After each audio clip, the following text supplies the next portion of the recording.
Effectivement, les nouveaux business models de l'économie de fonctionnalité, ou comme le disent certains de l'EFC, sont pleins de promesses. Nous nous sommes donc posé la question de leur véritable place dans la stratégie des entreprises. Nos invités, des personnalités de renom qui expérimentent au quotidien ces nouveaux modèles, nous ont livré un regard sans concession sur ce virage stratégique. L'économie de la fonctionnalité, plébiscitée de tous, apparaît donc comme une carte à jouer pour accélérer la transition, et ce n'est pas Frédéric d'Alsace qui me contredira. Ces business models, bien sûr que ce sont des business models d'avenir. Encore une fois, toutes les étoiles sont alignées. Les clients, l'environnement, le digital. Il existe peu de business models qui soient comme ça. Et quand, en plus, cerise sur le gâteau, c'est des business models qui permettent aux entreprises différenciées de garder leurs différences par rapport aux concurrents low cost, alors là, vous avez le grand chelem. Donc, ces business models-là vont se développer. Le seul problème, c'est que leur mise en œuvre est extrêmement longue. Et oui, si ces business models réconcilient des objectifs économiques et environnementaux, ils impliquent de profonds changements, parfois loin d'être naturels. Fondamentalement, ce qu'on cherche à faire avec la transition écologique, c'est de poursuivre notre prospérité économique et notre bien-être en consommant le moins possible de ressources. Donc c'est ce qu'on appelle le découplage entre la prospérité et la consommation de ressources. Tout au long du XXe siècle, on a augmenté la productivité du travail, on a produit beaucoup plus avec un peu plus de travailleurs, mais globalement, chaque travailleur produisait beaucoup plus. Au XXIe siècle, ce qu'il faut qu'on fasse, c'est augmenter la productivité de la matière. C'est pour ça aussi que je suis là aujourd'hui. Parce que j'ai bien compris que c'était compliqué de passer de systèmes globalement linéaires à des nouveaux systèmes, à des nouveaux systèmes, à des nouvelles logiques, des nouveaux modèles d'affaires. Sauf qu'ils existent. C'est peut-être pas aujourd'hui encore, peut-être que ça sera jamais, les systèmes les plus efficaces en termes de production de fric. Maintenant, il serait temps peut-être aussi de tester de nouvelles choses. Par exemple, de tester des nouveaux indicateurs, des nouvelles méthodes de comptabilité. Renseignez-vous par exemple sur la comptabilité en capital triple.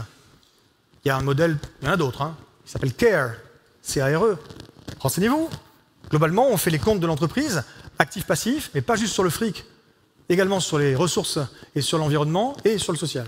Et globalement, une entreprise qui fait un super chiffre d'affaires, mais qui détruit le capital naturel dont son chiffre d'affaires futur dépend, cette société, elle n'est pas en bonne santé. Donc renseignez-vous là-dessus. Et vous verrez qu'il y a vraiment un gisement d'efforts incroyable dans l'EFC. Ce qui m'a frappé dans leur retour d'expérience sur l'implémentation de ces nouveaux modèles, c'est que quel que soit leur secteur d'activité, nos invités ont été confrontés aux mêmes difficultés. Moi, en tant que leasing solution, donc je finance l'ensemble de la chaîne de valeur. Et donc moi, ce que je vois beaucoup avec mes partenaires, avec mes clients, c'est qu'il y a toujours cette illusion qu'effectivement, je vais faire grossir mon gâteau. C'est-à-dire que d'une manière ou d'une autre, je vais réussir à tout intégrer. Moi, je vois beaucoup de projets comme ça où beaucoup d'entreprises, beaucoup d'industriels se présentent et ils veulent tout intégrer. Et nous, on est financiers, on dit, voilà, dans votre business model, il y a des choses qui doivent changer et il y a certainement des endroits où les maillons, il manque des maillons. Et c'est très compliqué d'arriver à se dessaisir d'une partie ou d'accepter de travailler avec d'autres types d'entreprises ou d'autres intermédiaires que ceux avec lesquels on a l'habitude de travailler, voire même si on se dit qu'on va tout intégrer chez soi. Oui, je voudrais rebondir sur l'intégration, parce qu'effectivement, c'est le premier frein que l'on rencontre lorsqu'on discute de ce type de modèle avec nos interlocuteurs. Alors, on travaille avec beaucoup des coopératives agricoles, qui ont ce statut-là, qui appartiennent directement aux agriculteurs. Et donc, il faut qu'on trouve donc, dans cette collaboration donc, les bons leviers. Et on n'est pas du tout dans une intégration dans ce type d'approche, on est dans la collaboration.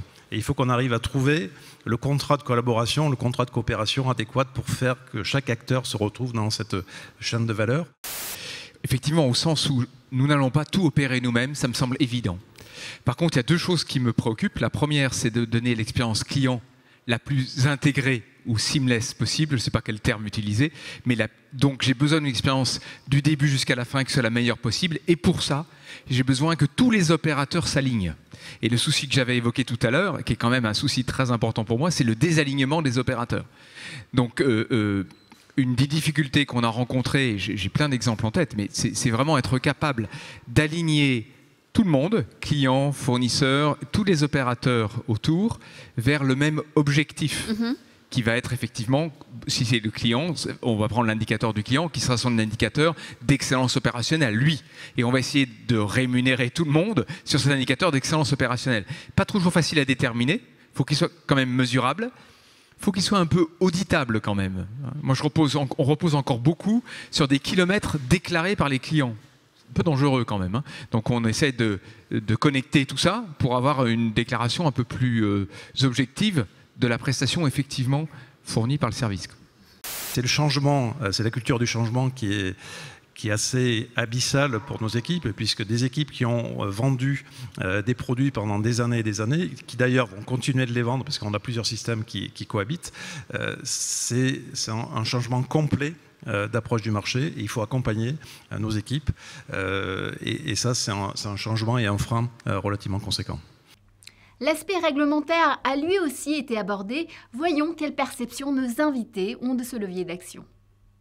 Je voulais justement en parler de ces barrières plutôt de la régulation. Parce que là, on a beaucoup parlé des obstacles internes, finalement, dans la mise en œuvre. Il y en a beaucoup, mais c'est vrai que nous, à l'ADEME, on a accompagné à peu près 500 PME dans ce genre de dispositif pour à la fois comprendre les difficultés de mise en œuvre opérationnelle dont on vient de parler, mais aussi comprendre les difficultés qui ont trait plutôt à la régulation, le traitement de l'économie de la fonctionnalité dans les normes comptables, le traitement fiscal aussi de ces nouveaux business models. Et là, on n'a pas encore, je dirais, une conviction forte sur ce qu'il faut bouger. Et c'est vraiment l'intention, je pense, aussi des ateliers de cet après-midi, de bien comprendre ce sujet-là. Et on a l'opportunité, avec le projet de loi Industrie verte, de faire bouger les lignes de la régulation. Et cet après-midi, je crois que Thomas Le Sueur, le commissaire général au développement durable, sera là. Il y a encore beaucoup de choses à développer. Quand on regarde la taxonomie européenne, on voit que sur la partie environnementale, on est quand même assez avancé, il y a pas mal d'outils, de réflexion, etc. L'économie circulaire, par exemple, on voit que c'est un champ qui est quand même un petit peu moins investi. Donc les KPI sont moins clairs, les données, on parlait d'audit tout à l'heure, la fiabilité des indicateurs, elle est aussi un peu en retrait, donc on a vraiment besoin d'avancer là-dessus. Je pense que l'Union européenne, avec le Green Deal, a donné une bonne direction. Après, est-ce que c'est suffisant ? Il faut qu'on progresse tous.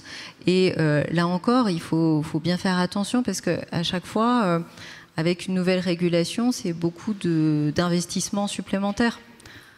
Parce qu'on doit créer de la data, il faut qu'elle soit stockée quelque part, après il faut qu'on puisse la produire, parce qu'on n'a pas envie de dire qu'on fait du greenwashing. Donc voilà, pareil, quand on dit qu'on va faire des offres à l'usage avec moins de ressources, il faut encore être capable de le prouver. Enfin, si tous étaient convaincus des vertus de l'économie de fonctionnalité, Adrien Montagu-Roman nous a rappelé quelque chose. Je crois à l'économie de la fonctionnalité de la coopération. Par contre, je pense que c'est effectivement un outil qui doit questionner la stratégie des entreprises et non pas un outil au service de la stratégie des entreprises. Pour moi, en fait, c'est un petit peu le nerf de la guerre. C'est au-delà de comment faire différemment dans une même stratégie, on questionne aussi la stratégie inhérente à l'entreprise. Donc moi, je crois à l'économie de fonctionnalité aussi pour ce que vous avez dit. C'est-à-dire que quand vous dites il ne faut pas qu'elle soit au service de la stratégie de l'entreprise, mais il faut que l'entreprise questionne aussi sa stratégie. En fait, je pense que l'économie de fonctionnalité permet aussi à l'entreprise de questionner sa stratégie. Je vais être très bref. Je veux juste dire que chez nous, Michelin, les pneus, ça nous permet de passer d'une logique volume à une logique valeur. Parce que toute l'histoire de l'entreprise, c'est quand même une logique de volume. On mesure notre performance en tonnes produites, on mesure notre performance en part de marché volumique. Et en fait, quand on arrive dans l'économie de fonctionnalité, on quitte la notion de volume, puisqu'en fait, le but, c'est pas de mettre un maximum de volume au sol. Le but, c'est de rendre un maximum de service au client avec justement un minimum de volume. Et donc, on se déplace du volume à la valeur. Et en se déplaçant du volume à la valeur, je pense qu'on peut rentrer dans une logique beaucoup plus vertueuse par rapport à la planète.